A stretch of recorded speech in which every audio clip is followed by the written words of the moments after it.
Sí, gràcies i bon dia. Nosaltres assumim el moment en el que ens trobem de mandat, per tant és com complicat i fer propostes que tinguin un calat a mig termini o que necessitin molta planificació. En tot cas, sí que precisament aprofitant el moment de final de mandat sí que volíem obrir debats que considerem que són importants i que, com veureu i recordareu, també tenen una línia continuista de diferents debats que hem posat sobre zones verdes, sobre model de ciutat i sobre mobilitat, sostenibilitat, etc. Hi ha tres conceptes importants en aquesta moció. Primer, ciutats mediterrànies, segona, salut pública i tercera, zones verdes. El concepte de ciutat mediterrània, se'n va parlar moltíssim, sobretot amb la incorporació de la senyora Berasategui a la campanya electoral del 2019. Als diferents debats que vam realitzar va sortir molt aquest concepte, el podíem discutir i realment hi vam posar prou expectatives. Recordareu que el model de ciutat mediterrània és aquell que et permet viure en comunitat i a menys de 10 minuts amb accés als diferents serveis que pot tenir una ciutat, des de serveis públics fins a zones esportives, zones escolars, etc., zones culturals. Després, el segon concepte de salut pública. Ja fa temps que la societat està entenent que la salut no depèn única i exclusivament dels serveis hospitalaris, sinó que depèn de l'alimentació, de les condicions del teu habitatge, de les condicions laborals, de la pràctica esportiva. I en tercera, lligant la pràctica esportiva, també hem parlat molt de zones verdes i quan parlem de zones verdes no és una qüestió estètica, no és un jardí, no és una jardinera, no és una torreta amb una vorera, sinó que una zona verda hauria de tenir una funció polivalent. El que és una qüestió estètica, que no sé si és sostenible, són, per exemple, les viles florides. En canvi, les zones verdes de la ciutat hauria de ser un espai on poder passejar, on poder desconnectar, on poder menjar, on poder practicar esport, on poder fer tot allò que per la salut mental, per la salut física i per la salut ambiental i pública és beneficiós. Si ens fixem, de fet hi ha un exercici molt simple que és obrir el mapa al Google Maps de la ciutat de Reus i les marques verdes són mínimes. Quan comences a analitzar una mica més les zones verdes que hi ha a la ciutat, te n'adones que estan molt poc integrades i molt poc cohesionades i són molt poc pràctiques i útils per a la ciutadania. Per exemple, paradigmàtic és el Parc Sant Jordi, que està tancat i vallat pels quatre costats i té portes que es tanquen a les nits. Hi ha la Patacada, que en cap de les seves quatre costats hi pots accedir. A la plaça de la Patacada, per petita que sigui i acabada de reformar, no la pots creuar en diagonal, has de baixar un mur o has d'agafar unes escales. I ens en podríem fer més. El barri Solivista, el parc que hi ha, està tocant amb una carretera que és molt transitada, la plaça Europa, doncs el mateix. Reus no té unes zones verdes que puguin ser practicades des d'una perspectiva de salut pública, des d'una perspectiva de polivalència. I amb aquesta moció el que preteníem precisament era obrir aquest debat. Per això són 4 acords d'aquests que no ens agraden i que normalment acostumem a criticar, que és estudiar, repensar, valorar, debatre. A nosaltres ens agrada fer propostes concretes i debatre les propostes i partir d'aquell punt. Com començava la presentació de la moció, assumint en el moment en el que estem, és complicat fer aquest tipus de propostes. Per tant, generàvem aquesta moció amb la intenció de seguir el fil conductor que estem fent els darrers mesos i sobretot això, forçar una mica el debat públic sobre l'ús polivalent de les zones verdes des de totes les perspectives, sobretot en clau salut pública. Per tant, el repàs dels 4 acords és el següent, que és primer estudiar la possibilitat de treure murs i tanques i portes dels parcs i jardins de la nostra ciutat, apostant per una harmonització, a part del Parc Sant Jordi.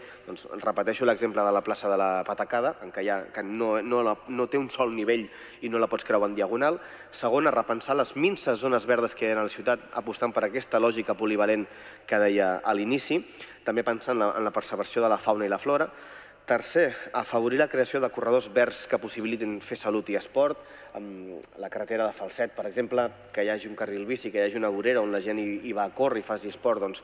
Podem pensar que hem fet un xec amb una llista de recursos per a la ciutadania, però córrer, practicar esport al costat d'una carretera amb cotxes constantment, a part de no ser segur, no és saludable segur.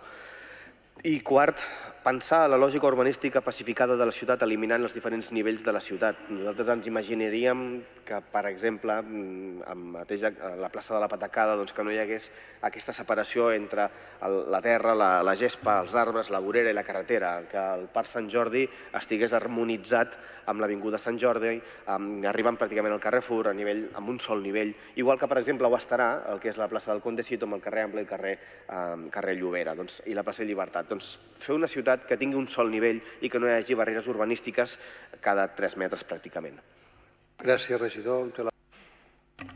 Sí, abans de res, sí, hem acceptat la votació per separat, malgrat no acabar-la d'entendre, perquè un punt que diu estudiar la possibilitat de votar-hi en contra és una mica estrany, perquè un cop ho estudis pots concloure que no, les has de treure. En tot cas, és una mica estrany, però per cordialitat o per respecte, no sé, digueu com vulgueu, l'hem acceptat tot i que no ho entenem. A més, juraria, i potser em falla la memòria, però juraria que l'única zona verda tancada amb reixes i amb portes és el Parc Sant Jordi.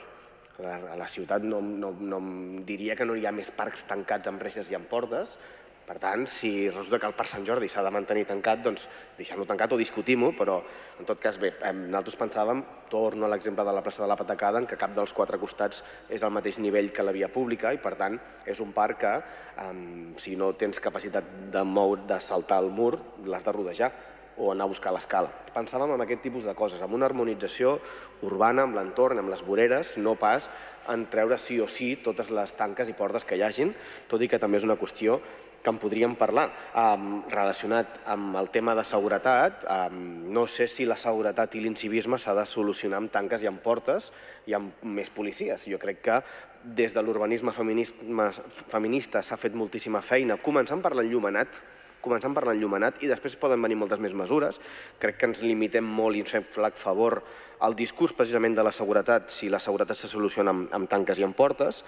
Després, parlant sobre el tema de la mobilitat amb el qual s'ha centrat la senyora Garcia, hi ha 2 qüestions. L'esperit de la moció en cap cas pretenia parlar de mobilitat, sinó pensar, en tot cas, en quines conseqüències de mobilitat ha de tenir això i, en tot cas, recordar que la mobilitat a les ciutats de més de 50.000 habitants ja vindrà imposada també per les zones de les baixes emissions i això no és una cosa que depengui d'aquest Ajuntament ni de la nostra voluntat ni de la nostra perspectiva. De fet, crec que els temes de distància, de l'edat, de les condicions físiques, de les diferents possibilitats és una cosa que s'ha de contemplar sempre quan es planteja un sistema de mobilitat. Per tant, al marge d'on visqui la gent, tothom ha de poder arribar a tot arreu amb la millor forma possible, ja sigui el transport públic, el transport de mobilitat personal, fins i tot el vehicle privat.